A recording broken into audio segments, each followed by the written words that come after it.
Servus, Freunde. My name is Jimmy. Who cares? Don't you worry, Jimmy. I know your troubles. I'm here to help you.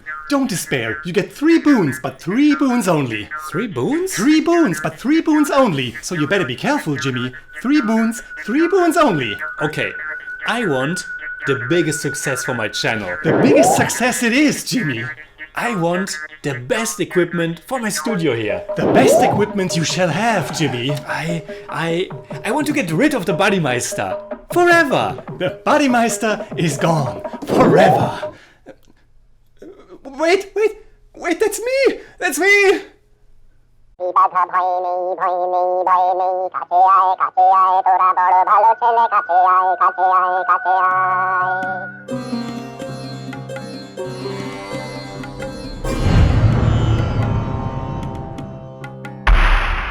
Servus, Freunde. My name is Jimmy Cage. And I'm Dennis, the Bodymeister. And because this year marks the centenary of legendary Bengali filmmaker Satyajit Ray, we are reviewing at least one of his many wonderful movies each month. This one has been recommended to us countless times. It has a very special place in the heart of, I think, each and every Bengali, and it's probably the film that demonstrates the most that Satyajit Ray wasn't just a director who made these slow, sophisticated, naturalistic dramas about the human condition.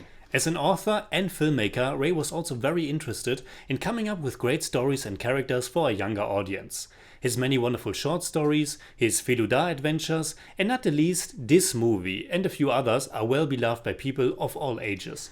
Gupi Gai no Bagabain, or The Adventures of Gupi and Baga, is a 1969 fantasy adventure musical comedy, and Ray isn't just credited for writing and directing the movie, but he also was responsible for the music, lyrics, and costumes. The story and characters were created by his grandfather, Upendra Kishore Ray Chowdhury.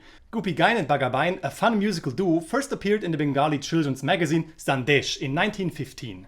The magazine, which was originally published by Ray's grandfather, had a revival in 1961 under the editorialship of Ray, which was also a major factor for him to contemplate the idea of turning the story into a film. This and the fact that his young son Shondip wished that his father would for once make a film which was less grim and adult. Ray has also developed a taste for songwriting around the time, and the movie was the perfect opportunity to scratch that urge. Gupi Gai no Bagabain tells the story of 2 hapless musicians, Gupi and Baga, who are short on talent but big on enthusiasm. They are both driven away from their villages, but their out-of-tune singing and drumming in the forest pleases the king of ghosts, so he grants them 3 boons: food and clothing, shoes that'll take them wherever they want to go, and that their music will hold people spellbound from this moment on. To make their living even more perfect, they try to find a place to settle, so they head to Shundi, where the king is holding a musical contest. From that moment on, their real adventure starts. Because of the fantasy elements and the period setting with its different locations, it wasn't a cheap movie to make, and it was quite difficult to come up with the financial backing. Unfortunately, it wasn't enough in the end to shoot the entire film in color. But at least we got that final scene in color, and though it's a very simple effect or contrast, it really put a huge smile on my face. It immediately looks so magical, and you wish the entire film would have been in color. Luckily, The Adventures of Gupi and Baga became a huge success, setting the record for longest continuous run of Bengali language movie in Bengal with 51 straight weeks.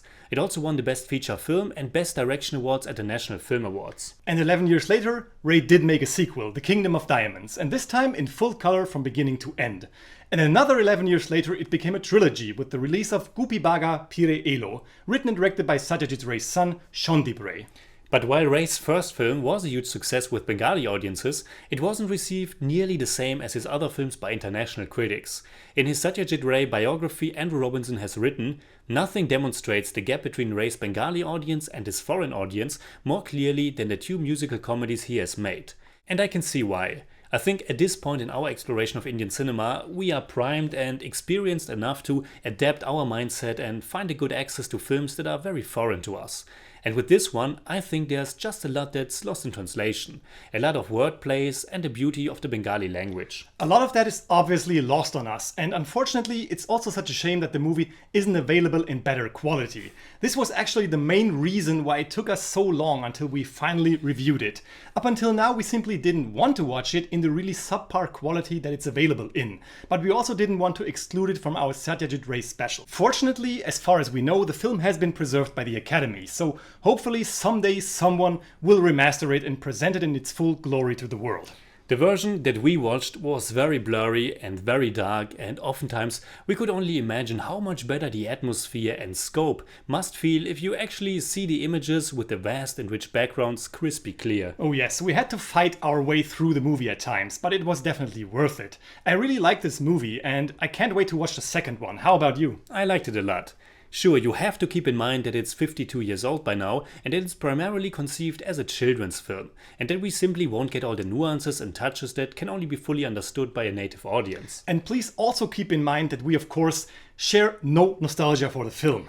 I mainly perceived it as this chill and cozy children's fantasy adventure tale, a little bit like Ray's Feluda adaptation Shona Kella and the Elephant God. The film is quite charming, mainly to the wonderful lead actors Tapan Chatterjee and Ravi Ghosh. They are wonderful. Tapan Chatterjee only acted in a few films, and this actually was his first starring role. Ravi Ghosh we have seen several times now. He's in Days and Nights in the Forest or The Stranger. The innocence and sweet naivety in Goopy and the more energetic and a bit mischievous nature of Bhaga are just wonderful to watch. Chatterjee and Ghosh have great chemistry. Another highlight is Santosh Datta, who has a double role. He plays both kings, the king of Shundi and the king of Halla. We have seen him before as Lalmohan Gangula in the two Feluda movies. And we shouldn't forget to mention the crazy evil magician Barfi, played by Harindranath Chattopadhyay. It seems like he had a lot of fun while shooting, but I think everybody had. A small but quite hilarious moment for me is when that prison ward is seeing all the food and kind of losing his mind over it. His voice was just so exaggerated. The movie actually has a lot of great scenes and little moments that are either just very imaginative or suspenseful or simply funny. It's quite hilarious when Goopy and Bhaga try out their newly acquired skills and travel to these exotic places because they can't remember if it's Jundi or Hundi or Shundi. Another little funny moment is when the king's general isn't talking loud enough and the king tells him to speak up, and from that moment on, the general just screams everything as loud as he can. Talking about imaginative scenes, an early highlight of the film is the 6-minute long, really abstract, almost avant-garde musical scene in which our heroes are meeting ghosts and the Ghost King in the forest. It's really creative and striking, both visually and in regards to the rhythmic music. The music is really great in general, and the songs are a lot of fun. The lyrics are nice, and the way they move the story forward and sometimes explain what's happening is really wonderful. It's quite a playful representation if you compare it to Ray's other movies, which totally makes sense because on the outside this is a fantasy tale for children.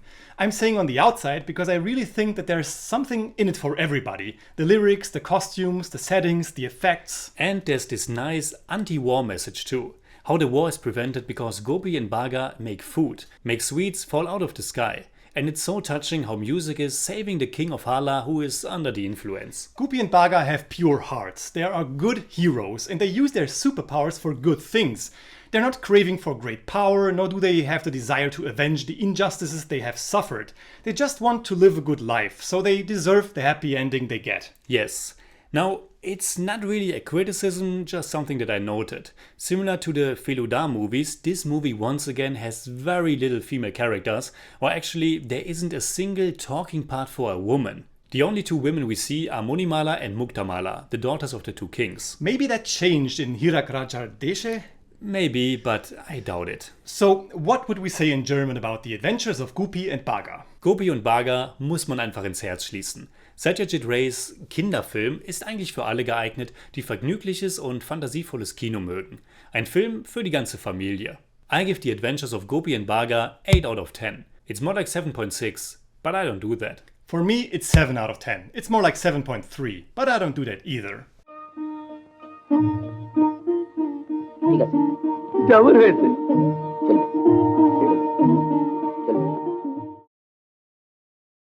Did you know that Satyajit Ray himself did the voice for the Ghost King?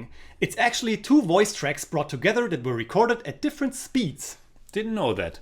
So, what are your thoughts about The Adventures of Gopi and Bhaga? Leave a comment. You can hit me up on Twitter, Instagram, Letterboxd and also on Patreon, simply at TheJimmyCage. And you can hit me up on Twitter at TheBuddyMeister. And if you enjoyed this episode, please give us a thumbs up, share, subscribe, whatever you like. And make sure you hit that bell for all we have to tell.